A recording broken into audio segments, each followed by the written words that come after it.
Hi, my name's Marietta Mahani, and this week's Aqua tip, I'm going to be using the Kickboard. Now, I love using the Kickboard. In fact, I have a whole class using the Kickboard, and then a workshop that's online that you can just access with the masterclass, and then a PowerPoint presentation I did, and notes, the whole thing's there. But with the Kickboard, I'm going to share with you how you can do a sideline cross-country ski, and you can mix this up with other movement patterns. The key thing with the Kickboard is to not grip it very often. And so I'm not holding the Kickboard like this. I've got my palm on top of the Kickboard. And the reason for that is because I want to suspend myself and do a side kick or side cross-country motion. Now, when you do this sort of movement pattern, yes, it would be much easier for me to hold the board. I don't want it to be easy. I want it to be something that I'm trying to stabilize the board with the opposite arm. And then I've got my legs opening and closing. Now, with the top hand, fingers are open, and I'm just pushing the water forwards and back. Forwards and back. Now, to stop me from going backwards, I need to push the arm forwards harder. So I'm opening and closing the legs, push the water forwards harder, and that will stop me from moving. Now, you'll notice that the Kickboard has started to go underneath the water as I'm pressing it down in the water. Now, this is a great way to get heart rate up. No gripping required for this. So if you are using the Kickboard quite a bit and you're gripping it, it's a great way to give the fingers a little bit of a break, but maintain the heart rate up. And then what you can do is you can keep the legs kicking, switching to the other side. So legs open, and now switch to the other side, having the Kickboard on the side, push forwards and pull back. Good, open palm, so you're actually creating quite a lot of turbulence with that free hand, pushing to the water. And the eyes are getting a good workout, heart rate's going up. It's actually a really good exercise. So there's another way you use a Kickboard. And all you have to do, if you want to transition from one side to the other, is you can keep the legs moving, keep the spread hand moving, keep everything moving, and now switch to the opposite side, and then really go for it. Yep. Ooh. It's a really cool exercise. I like this activity. And then move to the other side. Yes. Keep the legs moving, keep the legs moving. And open and close the legs. Oh, really good leg workout because your legs are pulling open really. You can't do it small because you'll lose the Kickboard. So you're very much controlling the Kickboard whilst you're moving your legs around. I really like it. I hope that you do too. And that is this week's Aqua tip. These fantastic Kickboard exercises in the water can be a nightmare to teach on land. Let's be honest. This is going to require you to get on the ground or do a balancing trick on the chair.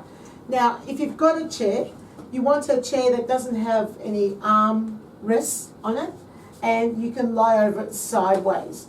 Now, of course, you want a chair that's going to support you, and also what you'll need on your Kickboard as an instructor is a couple of rubber bands so that you can slide your hand underneath it and it makes it look like it's, you're, balancing in the water, right?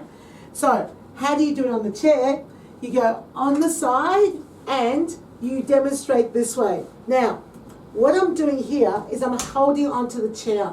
So I'm actually holding onto the chair, arm out to the side. I've got most of the demonstration. So I've demonstrated the arm goes out to the side. I've demonstrated the legs.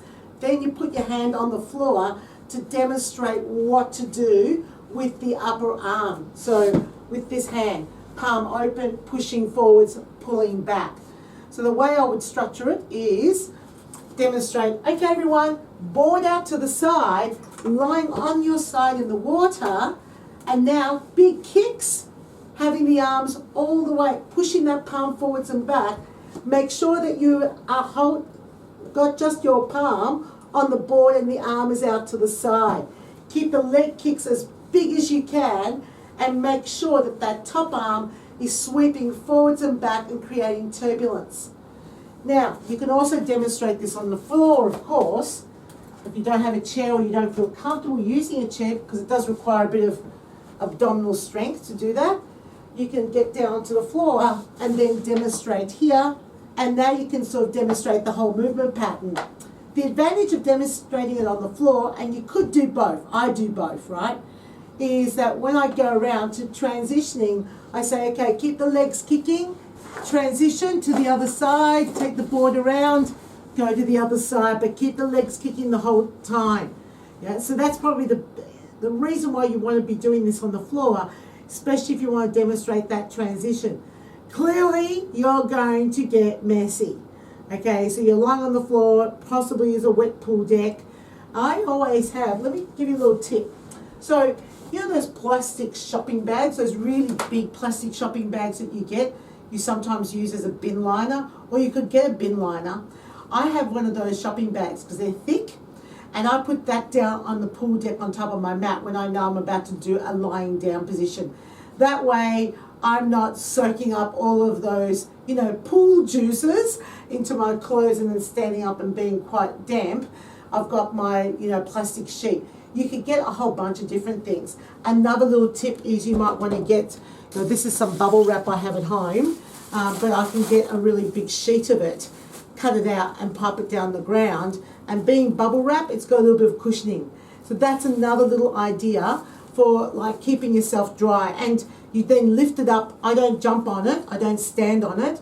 Once I've done my lying down demonstration, I get back up, shift the plastic to the side or place it on the chair or something, ready for me to when I want to lie down again.